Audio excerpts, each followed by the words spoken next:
queridos, deixe-me incentivá-lo a chegar cedo no culto. O culto começa às 18 horas, a gente está começando sempre de joelho, dobrar o joelho, orar e levantar a voz em oração, tá bom? Não só esperar a oração do pastor, fazendo aqui no púlpito, mas você levantar a voz também e nós orarmos juntos. Vamos fazer isso, irmãos, venceremos pela oração em nome do Senhor Jesus, tá bom? Vamos continuar orando. Esse ano nós completaremos 20 anos. Eu estou aqui junto com outros pastores já pensando, nós faremos uma semana de festa, eu já estou até antecipando, vai ser em agosto, nós faremos uma semana de festa, e um desses dias, se o Senhor nos permitir, nós faremos fora da tenda. Nós vamos levar para um local desse de Manaus, nós vamos desafiar a tenda da família a entrar pelos valados, pelos becos, pelas ruas, pelos condomínios, pelas casas e arrastar pecadores, e nós vamos fazer uma festa nesse dia fora da tenda, em nome de Jesus, e nós vamos gritar bem alto que Jesus é o Senhor, e almas vão chegar aos seus pés rendidas, em nome do Senhor Jesus, tá bom? 20 anos, se prepare, uma semana de festa em nome do Senhor, vai ser bênção pura. Vamos fazer isso, queridos. O meu Deus sabe tudo que eu preciso. Pra o quê? Pra sempre. Aonde? Ainda que a lua e não haja o brilho das estrelas, eu não temerei não. Eu sei que para além das nuvens o sol não deixou de brilhar, só porque a terra escureceu. Oh, oh, oh, a minha vida está em Deus. Eu sei que eu posso em Deus, porque Ele quem me fortalece. Eu vou seguir com fé, com meu Deus eu vou. Pra quê? Para a rocha mais alta que eu sei pra onde vou, como águia vou. Nas alturas sou filho, sou igreja. Eu vou. Pra onde? Eu sei pra onde vou, como águia vou. Nas alturas sou filho de Deus. Ele é o Deus que cura. É o Deus do impossível, está aqui nessa noite, aleluia.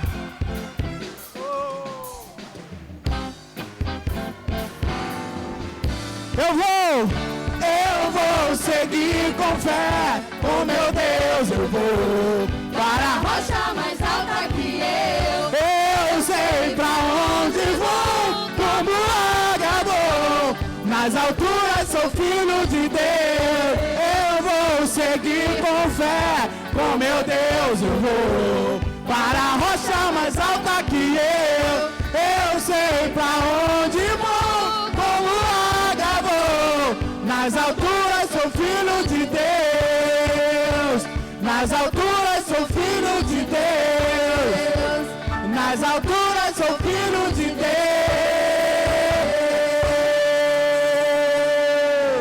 Lucas 15, verso 1 ao verso 3, até mesmo porque não tem como nós lermos todo o capítulo, tomaria muito tempo. E a Bíblia diz assim: chegavam-se a ele todos os publicanos e pecadores para o ouvir. E os fariseus e os escribas murmuravam, dizendo: este recebe pecadores e come com eles. E Jesus lhe propôs uma parábola, dizendo, até aí. O capítulo 15 do Evangelho de Lucas é conhecido como os achados e perdidos. E aqui nós vamos ouvir 3 parábolas. O início e a primeira parábola que Jesus vai falar é sobre a ovelha perdida. E ele vai falar justamente a respeito de um pastor que, sabendo que uma das suas ovelhas se perde, ele deixa as 99 no deserto e vai enfrentando os obstáculos e os desafios até encontrar esta ovelha. E quando ele a encontra, ele a coloca em seus ombros e a traz novamente ao redil. Isso nos fala do cuidado de Deus para com os perdidos. Porque quando se fala da ovelha perdida, nós temos que entender que são aqueles que estão fora do redil. São aqueles que ainda não tomaram uma decisão por Jesus. São aqueles que, por diversos motivos culturais, filosóficos, sociais, familiares, nunca entregaram a sua vida a Jesus e o confessaram como Senhor e Salvador. Essas pessoas podem ser pessoas boas ou más, podem ter uma boa índole, uma má índole, podem ser pessoas éticas, mas o fato de eles não terem Jesus consigo, o fato de eles ainda não terem abraçado a fé em Cristo, os torna ovelhas perdidas. E o texto vai nos dizer que esse pastor tinha 100. As 99 ele deixa no deserto em segurança. E ele vai atrás desta única ovelha. Quando o texto fala isso, ele ressalta a importância de cada alma perante o Senhor. Porque o Senhor é como este pastor. Ele pode ter 99, mas se uma estiver fora, ele não vai poupar esforços. Ele não vai poupar sacrifício. Ele não vai poupar jornada. Mas ele vai sair invadindo becos, valados, vielas, entrando em casarões ou em casebres, a fim de que esta ovelha que estava perdida tenha um encontro real e verdadeiro com o seu pastor. Aleluia! E para estes, Deus conta conosco, comigo e com você. Porque a figura do pastor no texto está representada a figura de alguém que cuida de ovelhas, que ama ovelhas, que dá a vida pelas suas ovelhas. Alguém que tem um zelo e que conhece o valor que há em uma ovelha. De tal maneira que, de forma nenhuma, isso só se aplicaria aos líderes eclesiásticos. Pelo contrário, cada um de nós, espiritualmente falamos, somos um pastor em potencial na presença do Senhor. Não revestidos de autoridade, muitas vezes de uma convenção, mas chamados neste sentido, para resgatar vidas, para buscar ovelhas, para cuidar dessas ovelhas e trazer para o redil do Senhor. Então, carinhosamente, eu não sou de fazer isso, mas olhe para quem está ao seu lado e diga assim: não espere pelo pastor, não espere pelo diácono. Isso se aplica a nós também. Se a ovelha estiver perdida, nós temos o dever de buscá-la e trazê-la para este redil. A segunda parábola, e eu estou resumindo, irmãos, porque cada ponto desse é uma mensagem, né? Segunda parábola é a parábola da dracma que se perdeu. E ela não está descontextualizada, não. Ela está fazendo parte de uma sequência lógica da qual o Espírito Santo colocou para que Lucas escrevesse. Por quê? Porque ele também vai aplicar a dracma perdida como a uma pessoa, só que em um contexto diferente. Qual, pastor? O texto vai falar que ele vai aplicar que assim também é no reino de Deus, como uma mulher que, perdendo uma das suas dracmas em sua casa, ela vai acender a candeia e ela vai procurar varrendo a casa, a fim de que ela encontre essa dracma. Mas pastor, afinal, o que era uma dracma? A dracma era uma moeda, bem parecida ou similar ao denário. E ela competia ao valor de um dia de trabalho braçal no campo. Era um valor considerável.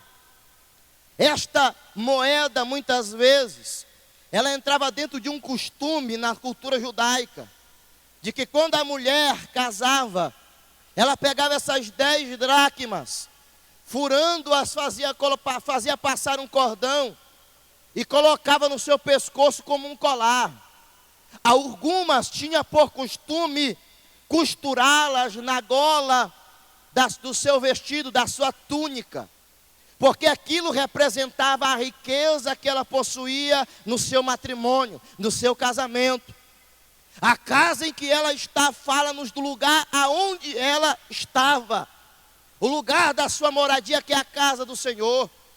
O esposo não é citado, porque o esposo está contando a história, que é Jesus. Aquela mulher é a igreja. E a dracma se destaca e é perdida. Só que quando Jesus faz menção desta dracma, que tem um valor, ela não é como a ovelha que está perdida fora. Ela é diferente. Ela está perdida dentro da casa. E quando nós olhamos tipologicamente para isso, nós chegamos à conclusão, numa exegese básica, de que isso simboliza muitos crentes que estão perdidos dentro da casa de Deus. Mas como é, pastor Kennedy, que alguém pode estar perdido dentro da casa? É alguém que tem valor, é alguém que vale diante da igreja, que tem um valor diante de Jesus, mas que em algum momento da sua caminhada se perdeu. É que em algum momento da caminhada negociou princípios e valores. São pessoas que estão aqui dentro, que adoram a Deus como eu e você adoramos, que levantam as mãos, que batem palma, mas que muitas vezes a sua vida não condiz com os princípios do Evangelho, porque ela entrou na igreja, mas não permitiu que os princípios da igreja entrassem dentro dela. São pessoas que muitas vezes iniciam a sua caminhada bem, mas os banquetes oferecidos por Satanás fazem esta pessoa deturpar ou se desviar daquilo que Deus tem para a vida dela. E aí, pastor, como é que se faz para encontrar esta dracma? Porque tem um valor, foi salvo pelo sangue de Jesus, tem um valor, tem uma função dentro do reino de Deus. A Bíblia diz que esta mulher vai fazer duas coisas. A primeira, ela acende uma candeia. Oh, aleluia. Quando nós falamos de candeia, nós falamos do poder do testemunho e da palavra do Senhor em nossas vidas. Porque o próprio Jesus disse que não se acende uma candeia, uma lâmpada e se coloca debaixo da cama, não, mas se coloca no velador, para que a luz possa iluminar toda a casa. E como é que essa candeia é acesa? Ela é acesa por intermédio da palavra de Deus. É por isso que aqui nós pregamos Bíblia, nós damos ênfase à mensagem da palavra, irmãos, porque é pela palavra que nós conseguimos resgatar as dracmas que estão perdidas. Se acende a candeia. Às vezes a palavra não é aquela que nós queremos ouvir. Às vezes a palavra é aquela que nos confronta. Às vezes a palavra é aquela que nos tira da zona de conforto. Mas ela é necessária para que você não se perca dentro da casa do Senhor, para que você não seja alguém de grande valor diante de Deus, mas que esteja perdido dentro da casa dele. E a segunda coisa, se varre, porque a Bíblia diz que ela varria a casa atrás da dracma. Sabe o que é varrer? É limpeza, é purificação, é santidade sem a qual ninguém verá o Senhor, a Bíblia diz. Para mandar abaixaia. Nós não vivemos um evangelho meia boca, irmãos. O fato de você simplesmente ter aceitado Jesus não quer dizer que você vai ser salvo. Pastor, o que você está falando? Estou. porque fé se professa com a boca e se vive com um testemunho. Você não pode permanecer aqui dentro da mesma forma que você era lá fora. O Senhor está dizendo: santifica a tua vida, santifica a tua vida, santifica a tua vida, santifica a tua...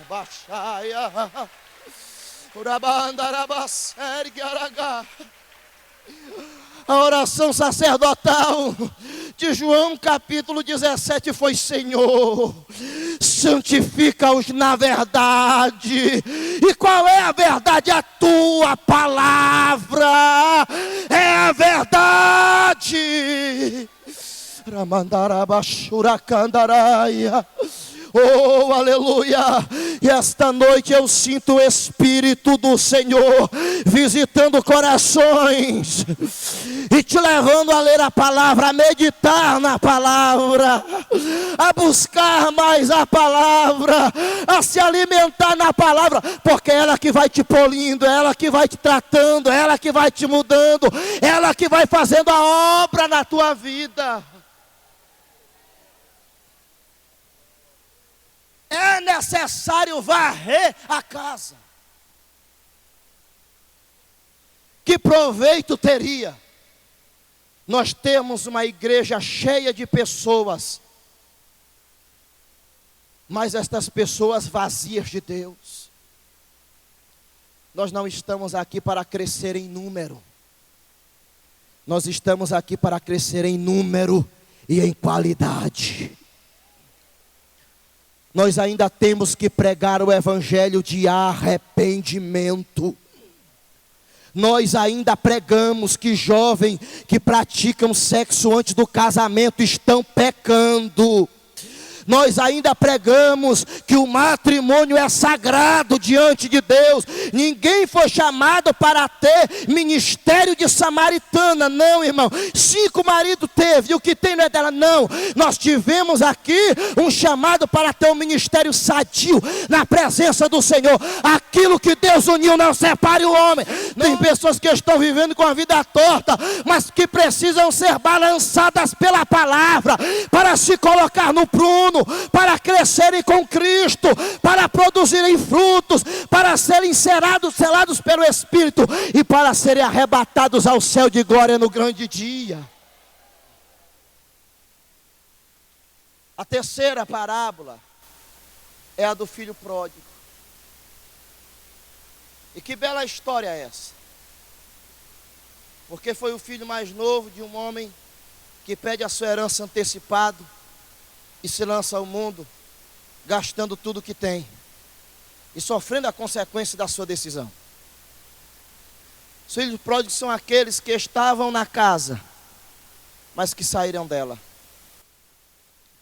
Que talvez um dia estiveram aqui conosco, cantaram conosco, adoraram a Deus conosco, talvez falaram em línguas, talvez um dia participaram de algum departamento da igreja, ajudaram na obra, mas que por algum infortúnio na sua caminhada se distanciaram da presença do Senhor, abandonaram o redil, abandonaram a casa e decidiram viver a sua vida no mundo.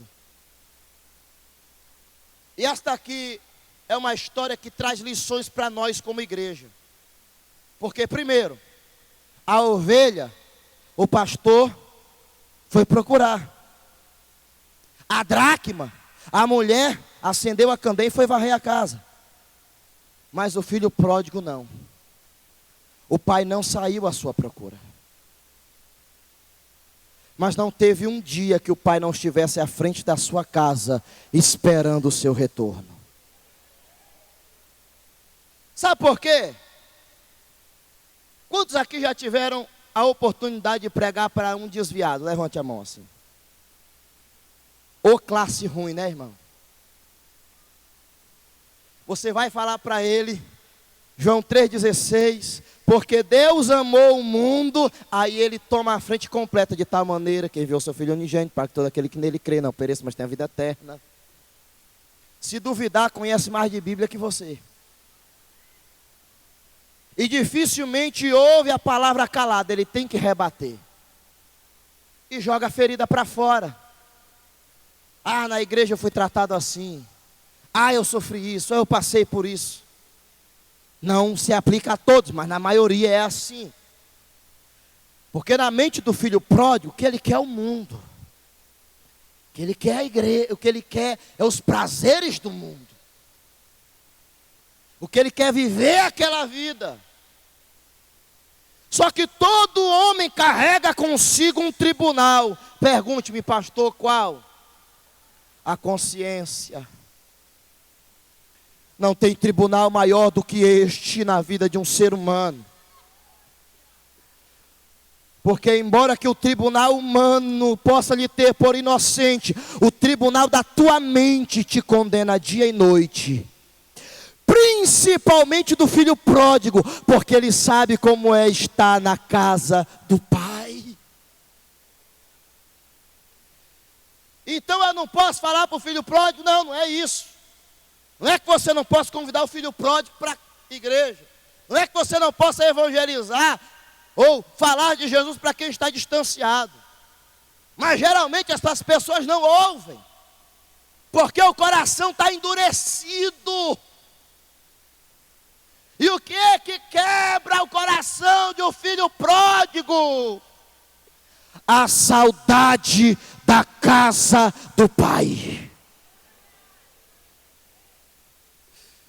Porque quando acaba o dinheiro, quando o prazer cessa, quando o frenesi acaba, ele se vê dentro de uma realidade que aprisiona, que mata, que humilha.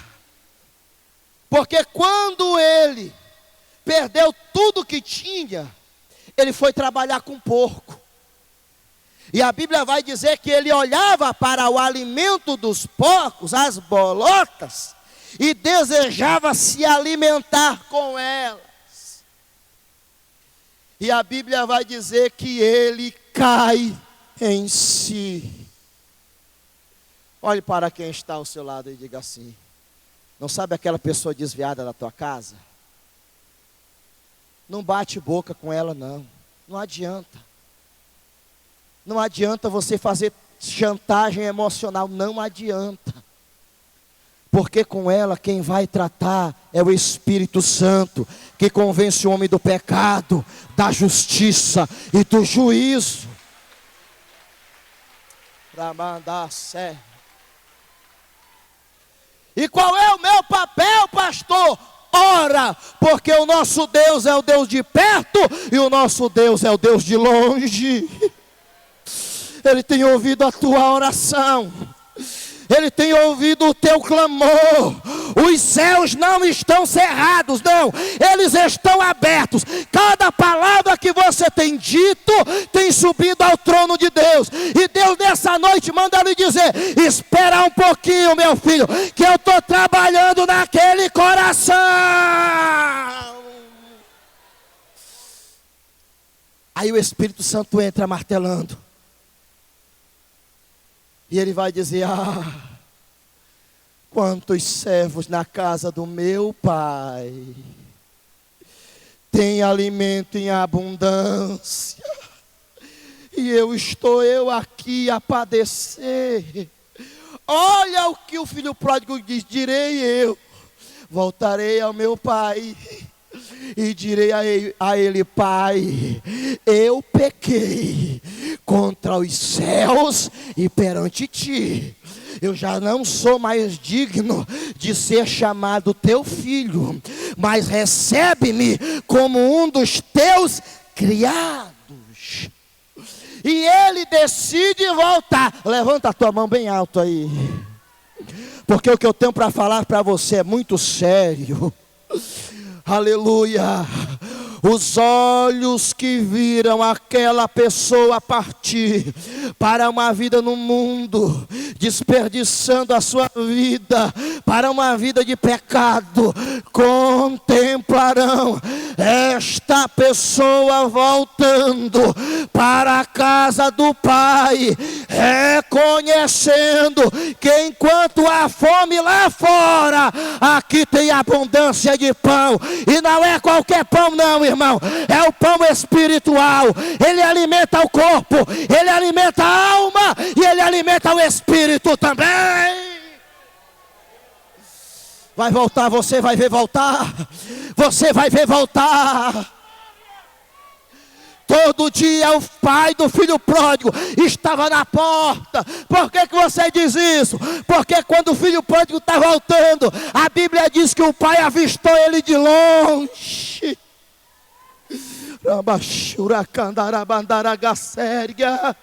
Não perde a esperança.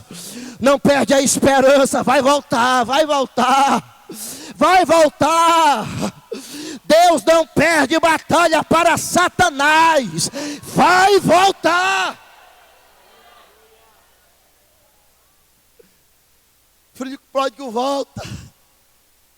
E ele está pensando que ele vai ser tratado como um escravo, que ele vai ser açoitado, que ele vai ser ridicularizado pelo pai. Eu não disse que não era para tu ir. Eu não disse que não. Não, irmão. O pai não faz nada disso.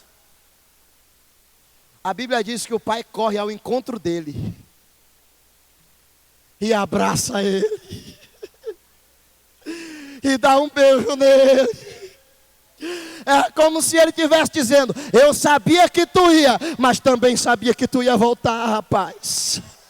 E eu estava te esperando aqui, vem aqui, eu estou com saudade. Eu estou com saudade de você. Sabe o que eu vejo aqui? Graça, favor imerecido, perdão instantâneo. Ele não teve que passar 7 dias jejuando para ser perdoado. Quando ele decidiu no seu coração voltar, o pai já tinha perdoado ele.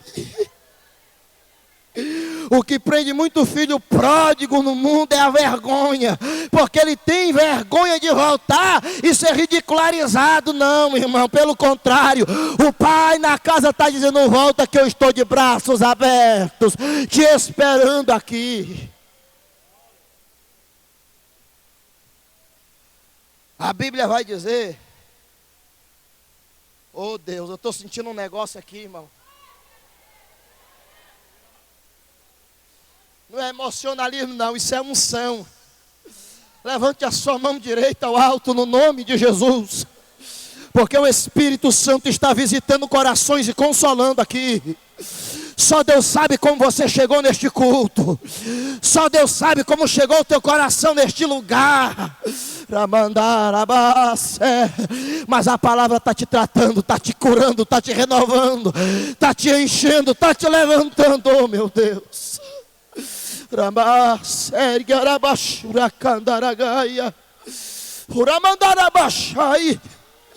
Oh, aleluia, seja cheio nessa noite. Seja cheio nessa noite.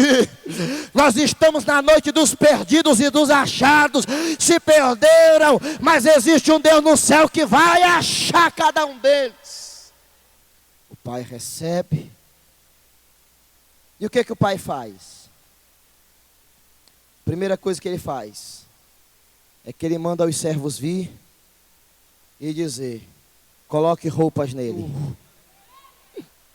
Salomão diz: em todo tempo sejam alvas as suas vestes, vestiduras espirituais, vida espiritual restaurada. Anel no dedo fala de autoridade, autoridade restaurada. Sandália nos pés fala de quê? De ministério. Quão formosos são os pés daquele que anunciam as boas novas. Pode colocar sandália nos pés, por quê? Porque quando o pródigo voltar, eu vou restaurar a vida espiritual, eu vou restaurar a autoridade espiritual, e eu vou restaurar o ministério que eu dei. Não importa os perdidos, o que importa é que todos estes são encontrados. Se é a ovelha perdida, será encontrada. Se é a dracma perdida, será encontrada. E se é o filho perdido, ele vai se encontrar e voltar para a casa do pai. Oh, glória seja dada ao nome do Senhor.